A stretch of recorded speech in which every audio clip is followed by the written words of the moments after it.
Neil, if you look over the last couple of years, you really follow 5A baseball. At some point in there, it seems like Provo Central and West Jones always tend to meet up in the playoffs. Yeah, this is the in the past 9 years we've met in the playoffs 6 times. This will be the 6th time. We've won 3 of the series. They've won 2, and a few times the winner of that game has went on to South State. In fact, 3 times. The last was it 3 of the last 4 years, and the last 2 years, the winner of that Provo Central West Jones game goes on to South State. So it's a good rivalry, especially considering a team we've only played 1 time in the regular season in 11 years. Let's talk about their pitching. That's one of the things. You look at their stats; they pitch well.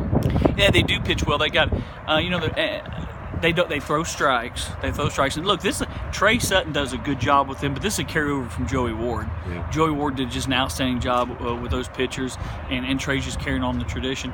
But they've got some good arms. And what I say, when people talk about the Hattiesburg kids and they have 3 or 4 guys that throw 90 and this and that, and they got 5 pitchers, you can only put 1 at a time. So you only got to beat 1 pitcher at a time. As a staff, you maybe give the nod to them if you go 5 or 6 deep.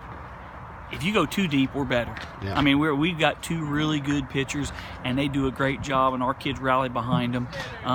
It's going to come down to execution. We get a man on third base, less than 2 outs. Can we get him in?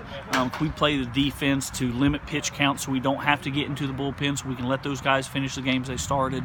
To me, actually, West Jones is strongest in that they might be the best defensive team in 5A South, and they play great defense. Coach, this park compared to that park, their park a lot smaller. Any challenges you've seen over the years having to go play in that small park? Every pitch matters anyway, but every pitch really matters there, because you make a mistake, you can have a hitter that he doesn't have to be real strong, and he can go opposite field 285 feet and hit a home run. Yeah. It may list it at, I don't care what it listed at, 360 in center, maybe 320 down the lines. Me and Jeremy Cawthorn marked it off a few years ago. It was 330 in center and 285 down the lines. And so balls can leave in a hurry. In fact, a couple of years ago, we gave up a home run there early on a fly ball. Tynes is sitting at the fence and camping on it, and we end up fortunate enough to come back and win that game. The big thing for us offensively is don't get involved and, look at that fence and let's try to do something. We just hit things normal. You hit a ball well, good things are going to happen.